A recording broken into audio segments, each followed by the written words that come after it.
everyone. I thought I'd do a little different style of video than I usually make, where I show gameplay moments or highlights or just fun gameplay or combat or anything goofy.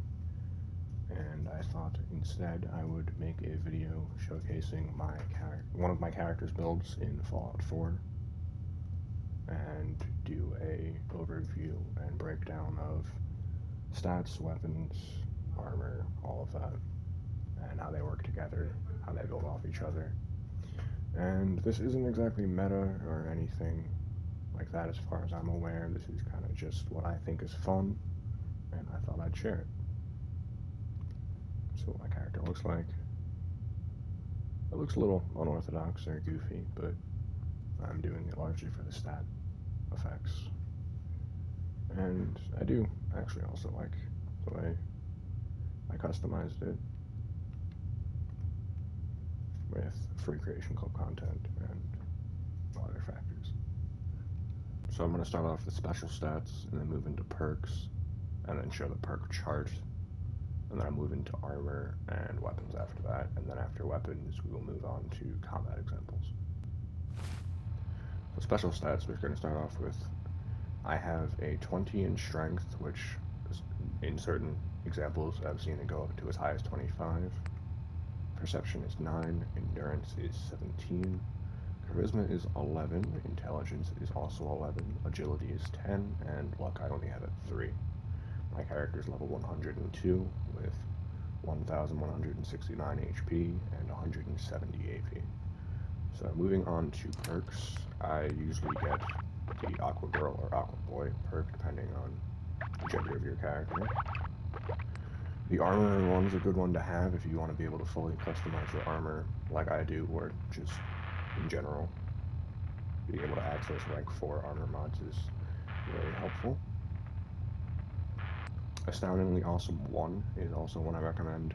In general, I would always say try to go get as many of the skill mags and the bobbleheads as you're able to in your playthrough. But if you're only going to get a limited number, or if you just want to search for the particular ones I mentioned, I'm going to name the particular ones. The Astoundingly Awesome 1 regenerates 1 point of health per minute, and that does stack with other health regen perks, as I will show and explain later. The Awareness perk. To defeat your enemies, know their weaknesses, you can view a target's specific damages into some stats, so you could see if they're weak against fire, or if they're weak against radiation, or ballistic damage, or what have you. The Barbarian is also very nice. Critical hits and unarmed melee damage. Attacks do plus 5% damage. From Grognak the Barbarian comics, so yeah, that's certain ones. For me, I have 7, and that's one of the ones that I got. Big Leagues is nice for melee builds. It scales with doing damage with melee weapons, and as you get it higher, it gets up to double damage with a chance to cripple your opponent or grand slam their head clean off. Black Widow, or does female characters able to do more damage to male characters in combat, and easier to persuade them. And you can make that go up to 15%, but I only have 1 point in it, so it's 5%. And the opposite is the Lady Killer perk for male characters against females. The Blacksmith one, similar to Armor and the other upgrading and crafting perks I recommend, is for rank 3 for melee weapons. Chosen Disciple deals with siding with the disciples in Nuka World's DLC at the end of it. Kills melee or melee weapons will restore some of your action points. I chose it because I'm a AP build. I'm a melee build. Not as much AP, but it's helpful. And the DLC perks I'm going to discuss in Far Harbor and Nuka World, you could do whichever ones fit your playstyle. I just went with these because they fit my playstyle most, and they also felt like they fit my character's alignments of what I was playing them to be like. And I'll explain that a little bit more when I get to Far Harbor's one. And Cloak and Dagger, relationship with Deacon, 40% stealth board duration, which I don't personally use, but go 20% more sneak attack damage is nice if you catch an enemy off guard, no matter if you're a sneak build or not. Sneak damage is always nice. There's double damage for sneak attacks, plus an extra 20%. Makes it really good if you can get the first hit without an enemy seeing you. Moving down, Demolition Expert. I'd recommend, if you're going to spec into it, I mean, you can go up to double damage, but I only have it at level 2, and I like level 2 because it's 50% more damage, so it's 1.5 damage basically, and grenades gain a throwing mark, so when you throw something, you'll have a little VATS green arc line showing you where it's going to land. And on to Ghoulish. Radiation damage will start to heal missing health. Centaur ghouls will randomly become friendly. And then the last point, point 4, is radiation damage will now begin to slowly heal, restoring health in the process. Moving on to Gunmod. It's another upgrade one. Rank 4 gun mods. Kind of self-explanatory. It appears off your upgrade perks. Guns and bullets is nice if you do ballistic weapons. Again, those are skill mods. Hacker, I get up to level 3 so I can get into anywhere I want when it comes to terminals. Level 4 is just you'll never be able to fail, but I don't really feel like you need that, so I don't grab that part of it. Heavy Gunner is heavy weapons, give you up to double damage. I use a laser gallon, so it's helpful for me. Hunter's Wisdom is from maxing out your character relationship with Longfellow from Far Harbor's DLC, which is nice because its damage resistance and energy resistance of animals and sea creatures is reduced by 25%. It's not necessary, but it's helpful to have, especially if you're fighting Mirelurk Queens or something like that. Inquisitor Adam was from Far Harbor's DLC. I did try to get the perk for wiping out all 3 factions. You're able to get up to 2 of them if you wipe out them in certain orders. Or you can get a different perk from befriending all of them and finding a peaceful resolution. But my character was more of an evil character that felt it would make more sense to kill them all. It did not give me both perks. It only gave me 1. So the Inquisitor of Adam provides a bonus to your character's weapon damage. Higher your radiation, higher the bonus. And I believe that was because I killed Far Harbor first, which gives you the perk for siding with the Children of Adam and taking out the Far Harbor people. Next is Inspirational. Companion, I usually get it to level 2 because I travel with companions. If you don't, Lone Wanderer probably is more your playstyle, and you can pick those however much you want. But if you're traveling with companions, I would recommend get Inspirational level 2 at a minimum, which your companions resist more damage and you can't harm them with any of your attacks. Manage to hit them with an AoE or the cross-eye will deal damage. More skill moves, and moving down to Lessons in Blood. Due to maxing relationship with Poor Gauge from Nuka World's DLC, you gain 5% more XP per kill and 10 damage resistance. I go for it more for the XP, but the damage resistance is nice. The Life Giver skill gives you, if you max it out, a total of 60 health on top of whatever your base health was, and you slowly regenerate lost health, which goes back to the Astoundingly Awesome 1 magazine, and the Ghoulish skill. All 3 of those will stack together to give you health, passive health regen at a constant rate. Live and Love is just general skill man buffs. Local Leader, it's beneficial if you are doing like a Minuteman build or any type of build that you want to make settlements or interact with settlements, all that type of stuff can help with that. Locksmith, similar to Hacker, to be able to pick any lock.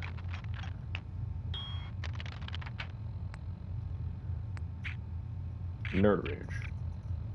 You need a 10 intelligence for Nerd Rage. I'll show through the perk chart later, but I find it very helpful. And when your health drops below 20%, time slows down, and you gain plus 20 damage resistance and do 20% more damage while the effect lasts, moving up to 30% more and 40% more at the last level, which kills you do while you're in the enraged Nerd Rage effect will give you some of your health back. Nuclear Physicist makes it so that way fusion cores last longer and radiation weapons do more damage. And if you get the 3rd level, you can eject fusion cores from power armor as like if it's a grenade cause an explosion. Pack Alpha was for siding with the pack in Nuka Worlds DLC. Damage resistance is greatly increased, and you deal more damage while unarmed or using melee weapons.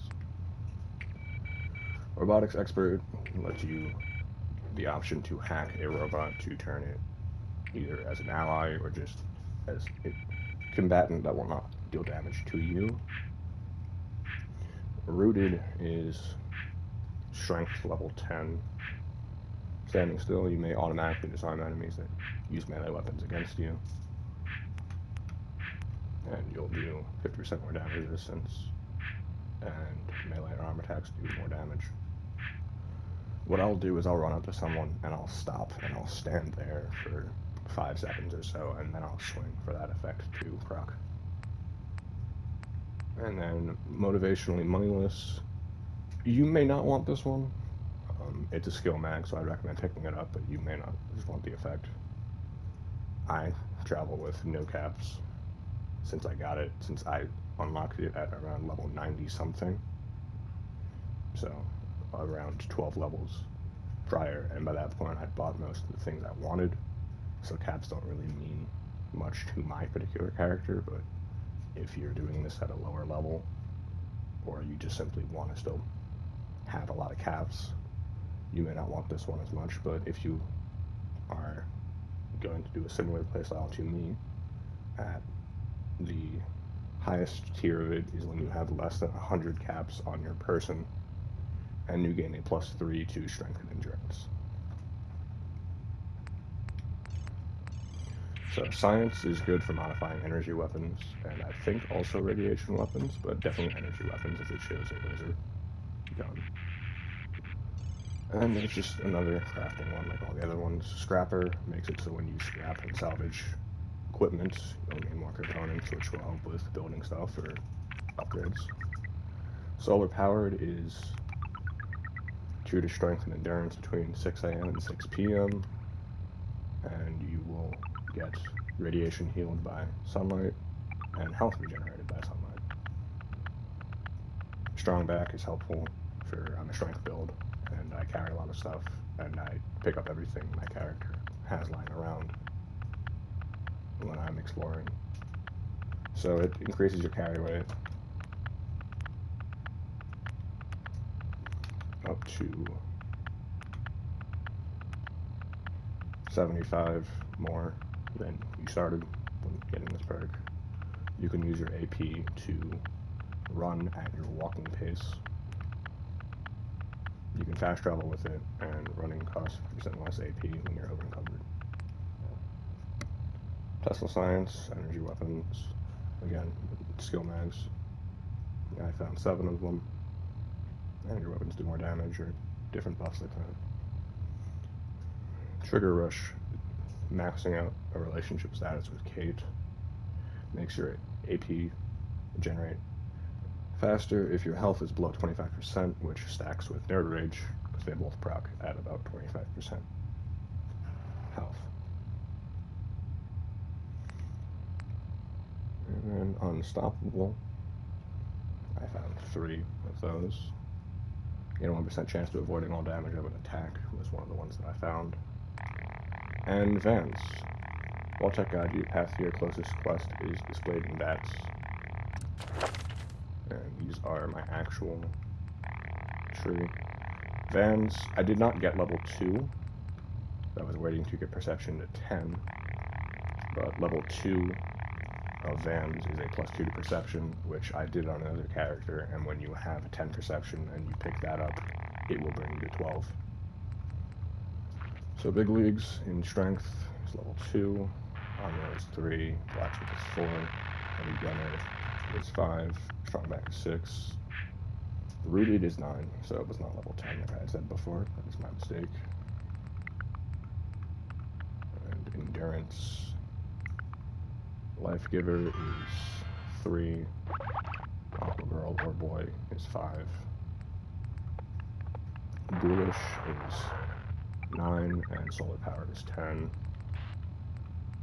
In perception, awareness is 3, and locksmith is 4. Emotion expert is 5. Charisma, cat collectors 1. Black widow or lady killer is 2. Inspirational is 8. Nerd rage is intelligence 10. Nuclear physicist is intelligence 9. Robotics expert intelligence 8. Science is 6, that is my bad once again. Hackers level 4. Gun knight 3. Man's 1. And I have action girl, or again action boy. 25% faster AP regen is agility 5. And that is my perks. So one last thing with stats is, as you can see, I have all the bobbleheads and a decent amount of skill megs. If you find, say for example, the strength bobblehead and you have it at a 10, if you find the bobblehead, it will give you a +1 for strength. It should bring you up to 11, and that goes for all of the special stats. If I had just found the perception one now, it would bring it to a 10. If I had a 10, it would bring it to an 11. It's a +1 to what you have. That can go higher than the 10 cap that you can level the stat up to itself. Going off my character's armor, I have a chameleon shadow on the right leg. Enemies have a harder time detecting you and you're sneaking and not moving, which is this.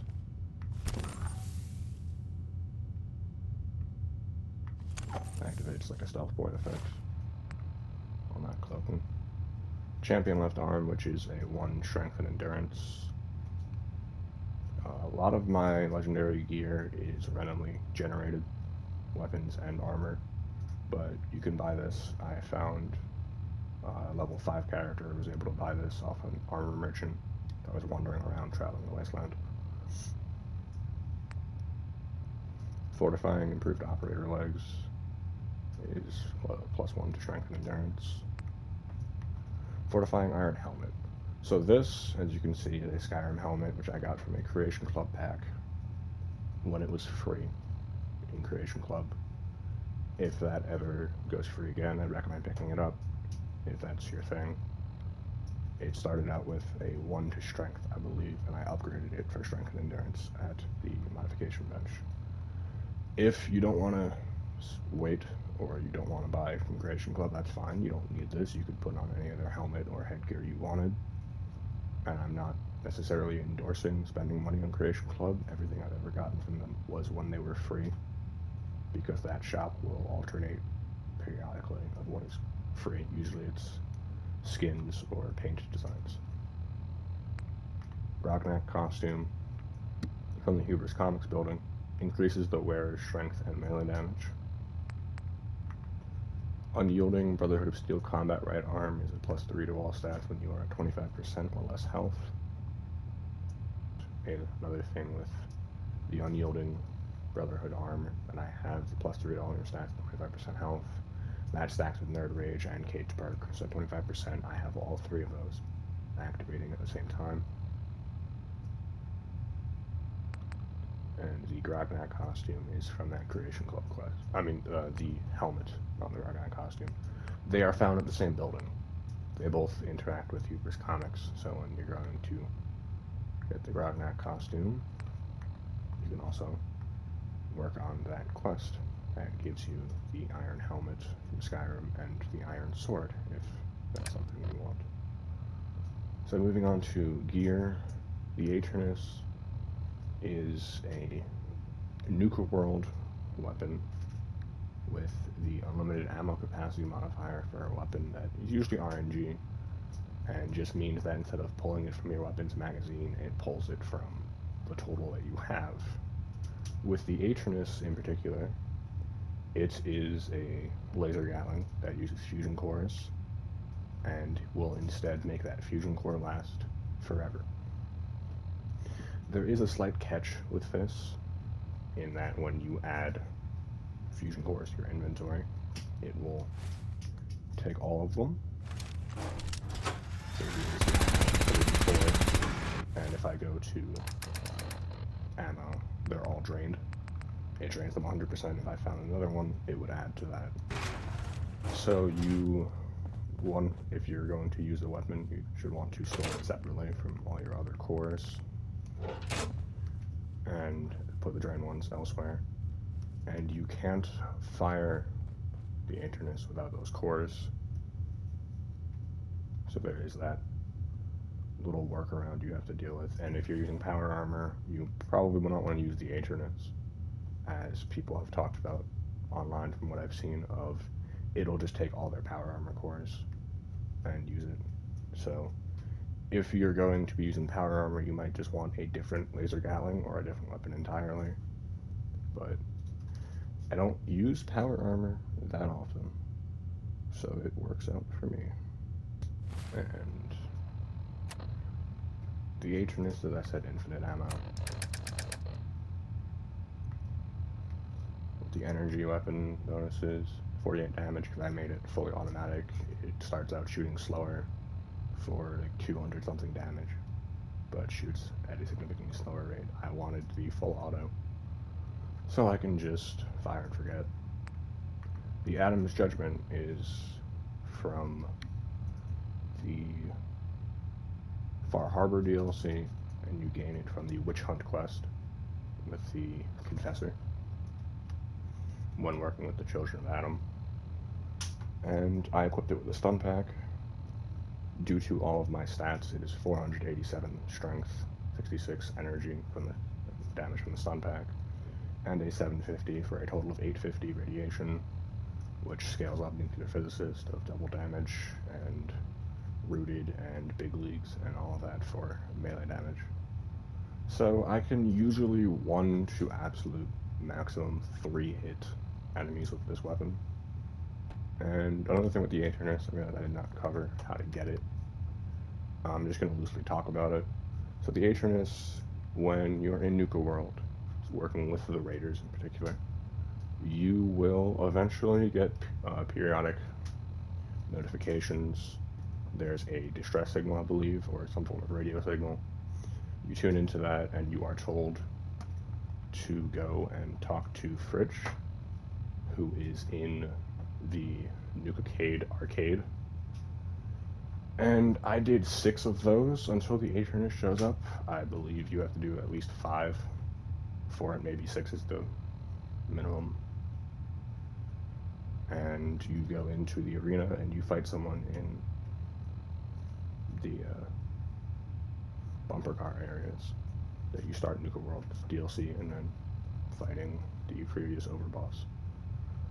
And for the Aeternus, you fight a Brotherhood of Steel defector in full Brotherhood power armor using the Aeternus. So it can be a challenging fight. I just used Adam's Judgment until he dropped dead, because I did Far Harbor first. And I have a lot of frags, because I like to do it, and that is the arc I was talking about before with the grenades. Some other weapons I like to use: 2076 World Series baseball bat, sends enemies flying With big leagues, it can have a similar effect when you max that out. But I made it shocking and puncturing, and 621 damage. Deliverer is good if you want stealth weapons. You'll get that from the Railroad and Deacon just by playing. Explosives are a lot of fun. Bullets explode for 15 points extra damage. Those were RNG drops. The auto pistol is a lot of fun, so is spray and pray. That one you have to buy from a merchant who travels around.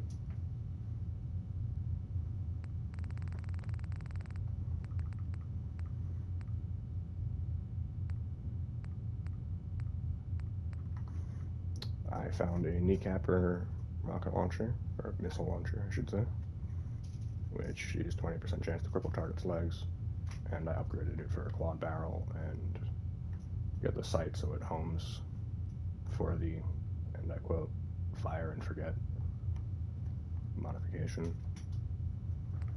Krem's Tooth, you need to do the quest in the Dunwich building to get, and it is a machete. And one thing that is significant about it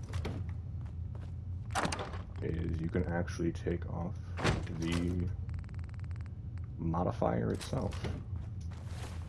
As you see, this is the original. Wow, that doesn't look half bad. You can remove the sacrificial blade and put it on any other machete. I put it on one that had a 25% more damage. If you're able to find one that is a Furious machete, and I would think that would be the best one, because a Furious status effect is that consecutive hits on the same target deal more damage.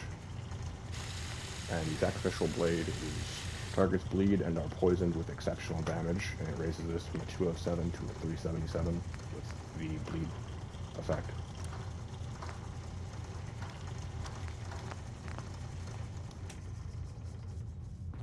My relative actually taught me that, with the modifier being able to be removed. And moving on from that, I have a Furious Combat Knife because, as I said, it's just a lot of fun. I put a stealth blade on it, so stealth attacks do more damage, and it does bleed damage as well. It's just like the serrated, but it has bonus for stealth damage. One thing I used to do that was fun with this is I would just hit someone, and if the bleed is able to proc, I would just walk away as they walk towards me, and you just watch the health bar, so keep dropping.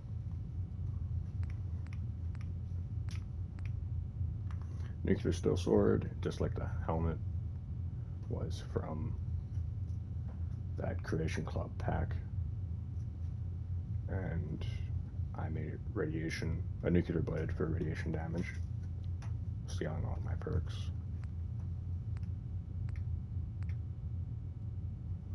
Plasma infused shotgun, 10 points of energy damage from enemies to goo. I don't use it too often, but it's fun to just use, and it's similar to a plasma weapon, can turn someone into a goo pile, the loot from that. So it's just some bonus damage on top of it, an already decent shotgun.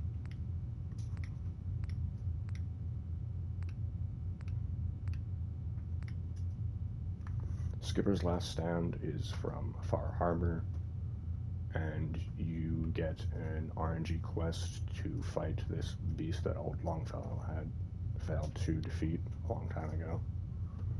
RNG, if it activates, I've had 4 characters, and it's only showed up on 1, which is a 150 damage resistance while reloading.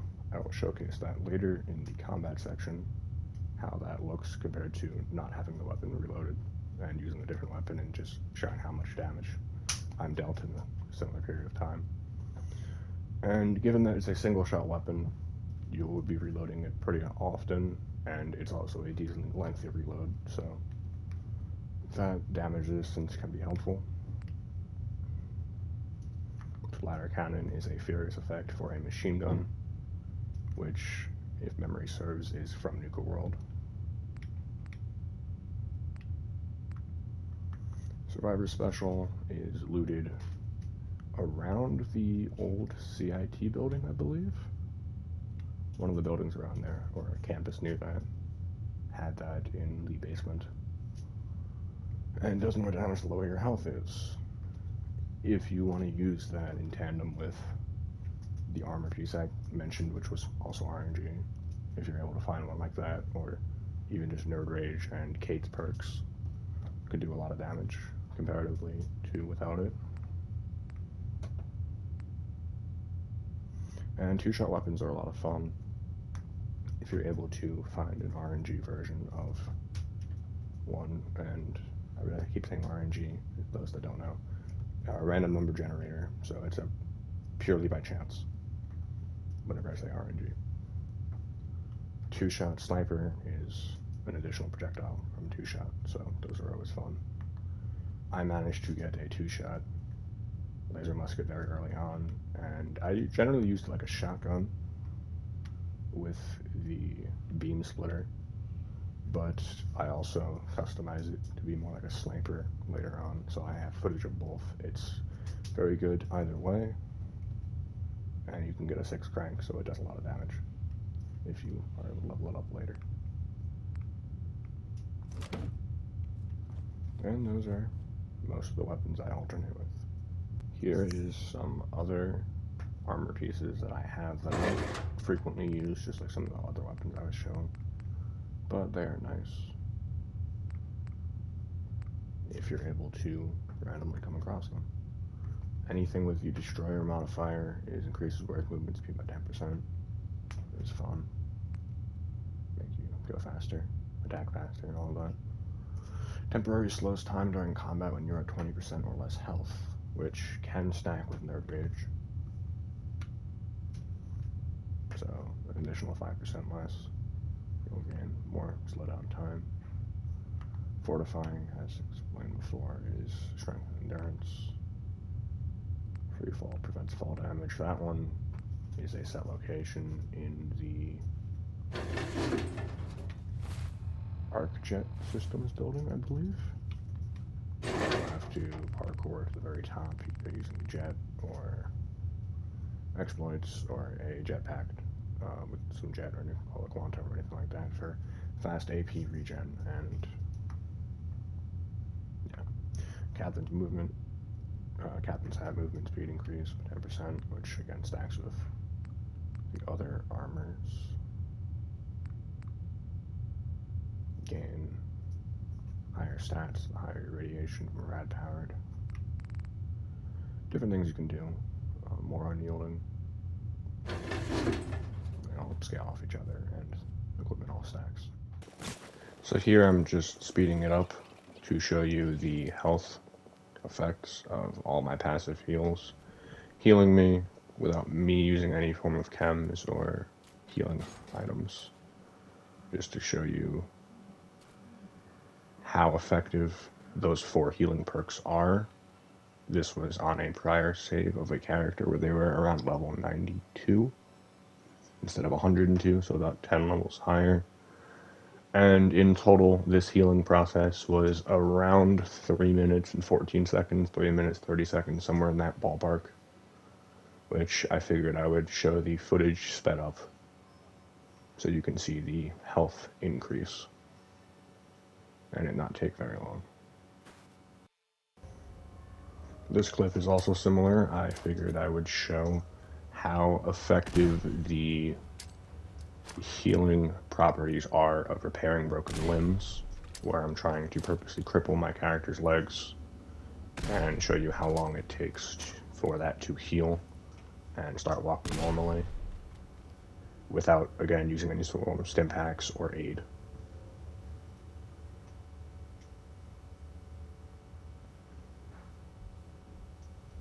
I don't have footage of this instance, but on another character, I had these same healing perks, or I only had the skill mag for passive health regen and the life giver perk, and my character got their legs crippled by a super mutant's rocket missile launcher, and it fixed in a few steps.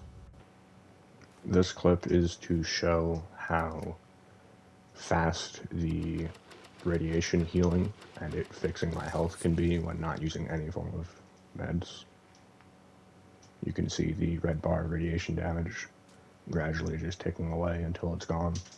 I've filled my character's health pool before by drinking irradiated water, and I keep drinking the irradiated water, and the radiation was healing my radiation, and my health bar was full.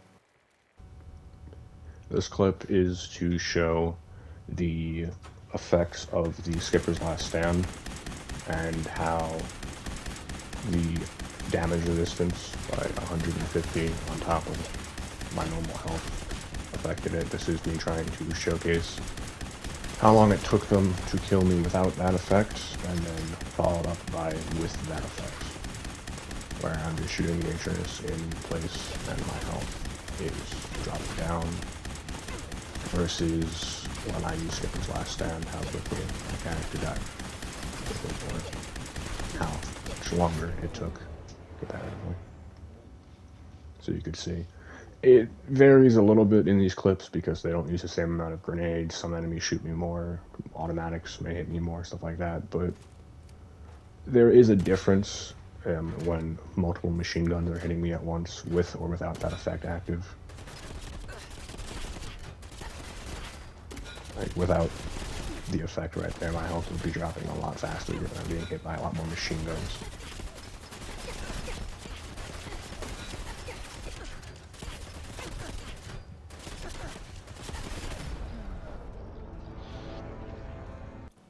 Here I was trying to showcase Nerd Rage, so I'm trying to get my health to 25%. I think due to the sheer amount of perks my character has, Nerd Rage had trouble activating sometimes if I didn't pull up my Pip-Boy, and I guess it would re-register what my health was actually at. If the game's tracking it due to my health regen or something, or just the sheer amount of perks I have, I'm not really sure. But thought I'd showcase how effective it can be at neutralizing a lot of enemies. I have footage of doing this at the end of the game, doing this in other areas, but I figured Diamond City was a good spot because it was spoiler free for anyone who does not know ending sections of the game. And there's a lot of people in a close proximity where they may be weaker than Nuka World for other footage I'll be using later, or end of the game areas or factions. But I thought it would be a good representative of what the damage is like. And the following clip is on a new character I had made that had 10 intelligence and got Nerd Rage at level 1, because you can get level 1 of Nerd Rage that early, just to show it without the glitch of having to pull up my Pip-Boy to activate Nerd Rage. I'd also like to add on to that on this character and other characters, I've used it to sidestep attacks such as Assaultron's giant laser that charges up, or Rower Brain's giant electric circle. Here is my character just fighting different people in the world for the remainder of this video, showcasing different weapons individually, and then at the end will be me trying to incorporate as many of them as I can here in Nuka World or in Diamond City. For the combat, I will also not be using any form of healing items, so you can see how my health is, but really just that's through the time. There's nothing really with that. It's the health perks like Life Giver gives more health, and you gain more health the higher you level up. But it's more of an emphasis of the health regen perks and how they keep me alive in these fights when I could have been using the stim pack or drinking Coca-Cola or anything else like that. I come very close to dying in a lot of these clips, but I'm able to use my equipment to not die. And also, I'd like to add on to that you could use chems like Buff Out or Jet or anything like that. I don't personally use those, but they could work very well with this build. So the first clip was using the Aeternus. This is going to be using Adam's Judgement and some grenades.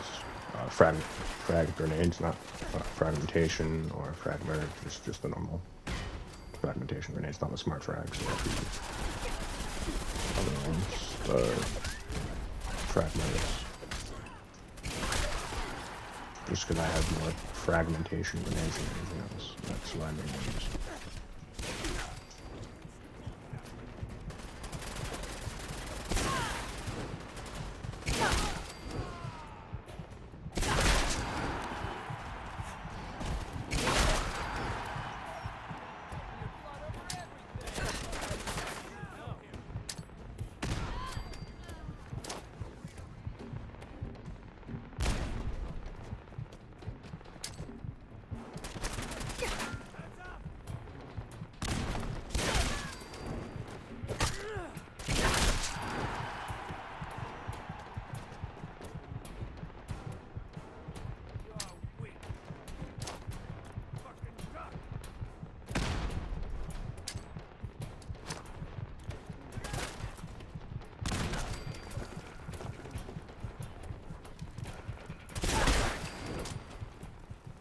The rest of these clips will all be the same combat encounter that I purposely would die to reset to just showcase how it is on this group of enemies. These raiders in Nuka World are, in my experiences, more durable and tanky and do significantly more damage than Diamond City or the endgame factions.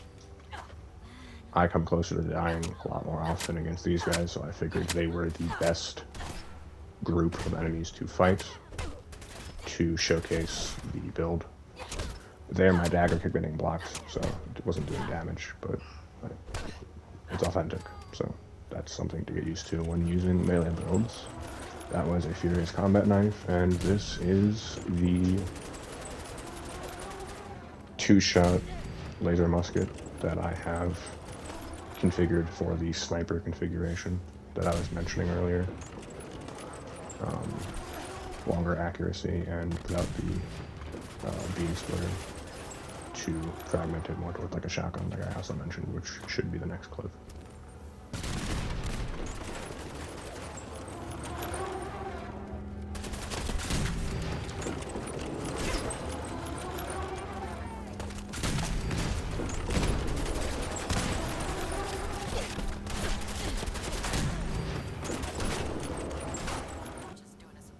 So this is me testing out the beam splitter and more what I refer to as the shotgun variant of the laser musket that I have at 6 crank. This is actually the weapon that carried me through the game. I used this up until I got Adam's Judgement, and really I used this largely even more than Adam's Judgement in the beginning. I used this up until I got the Aeternus. And then I started using the Aeternus more because it's infinite ammo and fully automatic. But I still have a fondness for this weapon.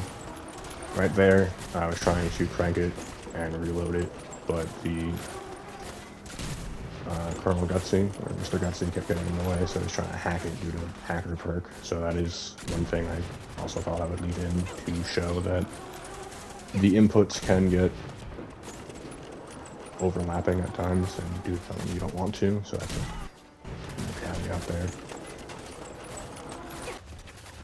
So this is my Kneecapper quad launcher with the lock-on sight. If I aim it, will do that little ping and the rockets will home exactly to that. You will see in this clip it causes some of my rockets to hit the wall when I'm trying to get at a person at a higher elevation is locked on, trying to path directly to them. It'll just hit the wall, not go around it. The legendary effect in Kneecapper is not required or reliant or anything like that. You could do this with any missile launcher that you have the perks to upgrade it to quad barrel and add that sight on. You could do it with a normal one. Kneecapper just a higher chance of crippling their legs, which due to it being explosive, it could also blow them up, and you might not notice the effect be different. I just put it on this one. So next is the Skipper's Last Stand, which one thing I like about it, just like any harpoon gun, is you can pin people to walls right here, and you can loot the ammo back up that you use when fighting someone. You can swap the ammo types. two different ones, but I prefer harpoons personally. I just like the way they play. And combat-wise, Skipper's Last Stand plays like any other harpoon gun, so any harpoon gun can be this effective. You just have a higher damage resistance when using it. Next weapon is my explosive 10mm auto pistol, which it's not the highest damage dealing, but it's fun to experiment, and other explosive weapons like the spray and pray 10mm submachine gun is arguably a better weapon to use with higher damage and whatnot, but this one's a lot of fun, and I just throw it on when I want to have a good time with it.